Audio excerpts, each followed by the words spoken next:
Hello viewers, welcome back to another video of Sama's Film Freak.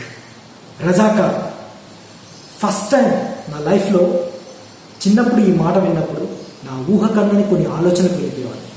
ఎందుకంటే అప్పట్లో చచ్చిపోయిన మా తాతల కాలం నుండి ఇప్పుడు బ్రతికున్న మా అమ్మ వాళ్ళ దాకా ఊర్లోకి రజాకారులు వస్తున్నారంటే అని చెప్పే వాళ్ళ ఆ మాటల్లో ఆ కంగారు, ఆ భయం, వాటి వెనకాల ఆ చిత్రీకరణ ఎలా ఉంటుందో నా ఊహకు అందకపోయేది. కానీ అదే నేను కొంత జ్ఞానం వచ్చాక ఊచకోత, మారణహోమం అనే పదాలు తప్ప వాటికి చిత్రీకరణ ఎలా ఉంటుందో కూడా నా ఊహకు అందకపోయేది.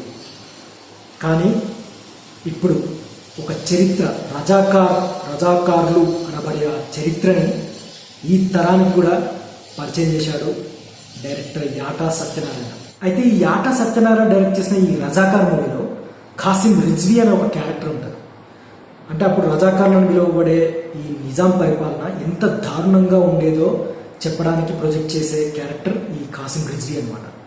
ఆ క్యారెక్టర్ కానీ, ఆ క్యారెక్టర్లో ప్లే చేసిన ఆర్టిస్ట్ కానీ యాప్ట్ అనిపిస్తుంది. అంటే చూస్తున్నంతసేపు మనకు నిజంగా ఈ తరానికి ఒక బ్లడ్ బాయిల్ అయ్యే లాంటి ఒక చరిత్ర, ఆ చరిత్రను తీసుకుని చెప్పడంలో కూడా అంటే అంత ఎమోషన్ని క్యారీ చేశారు.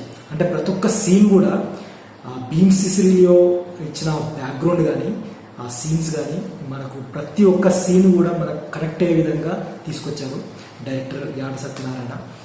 అయితే మీకు చూస్తున్నంతసేపు అంటే ఏ సీన్ కూడా అంటే ఫస్ట్ హాఫ్ నుంచి ఆ లాస్ట్ వరకు కూడా అంటే ఖాసిం రిజ్వీ ఇంకా జైలుపాలయ్యి అంతవరకు కూడా మనకు ఎక్కడ బోర్ కొట్టకుండా అంటే రొటీన్ అనేది ఉండదు. ఇది యాక్షన్ డ్రామా లాగా తీసుకొచ్చు. అంటే యాక్చువల్లీ ఇది ట్రూ ఇన్సిడెంట్సే అన్నీ చెప్పాలంటే ఇందులో అంటే సర్దార్ వల్లభాయ్ పటేల్ తీసుకున్న నిర్ణయాలు కానీ అవన్నీ కూడా మనకు ట్రూ ఇన్సిడెంట్ అంటే ఒక ట్రూ బేస్డ్ స్టోరీ లాగానే తీసుకొచ్చారు మొత్తం స్టోరీ అంతా కూడా.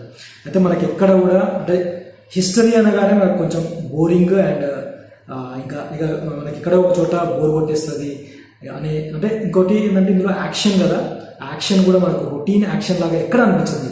అంటే మీకు ట్రైలర్లో చూస్తే అదే చంపుకుంటూ అంటే బ్రూటల్ మర్డర్స్ ఉంటాయి.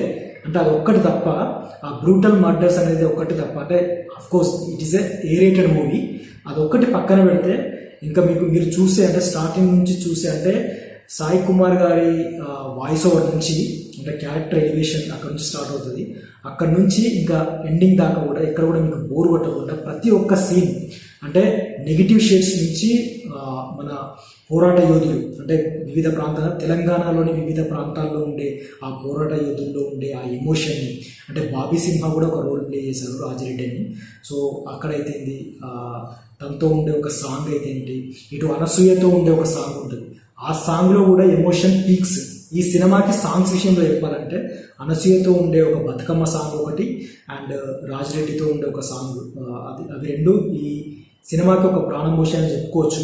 భీమ్ సిసిలియో ఇచ్చిన బ్యాక్గ్రౌండ్ స్కోర్ వల్ల డైరెక్టర్ చిత్రీకరించిన ప్రతి సన్నివేశం కూడా ప్రేక్షకుల్ని సీటుకు హత్తుకుపోయేంత ఎమోషన్ ఇచ్చిందనేది చెప్పొచ్చు సినిమా. ఈ రజాకార్ అనేది ఒక తరానికి ఉండే ఎమోషన్, మరి ఆ ఎమోషన్ని మరో తరానికి పరిచయం చేసే ప్రయత్నం అయితే చేశారు.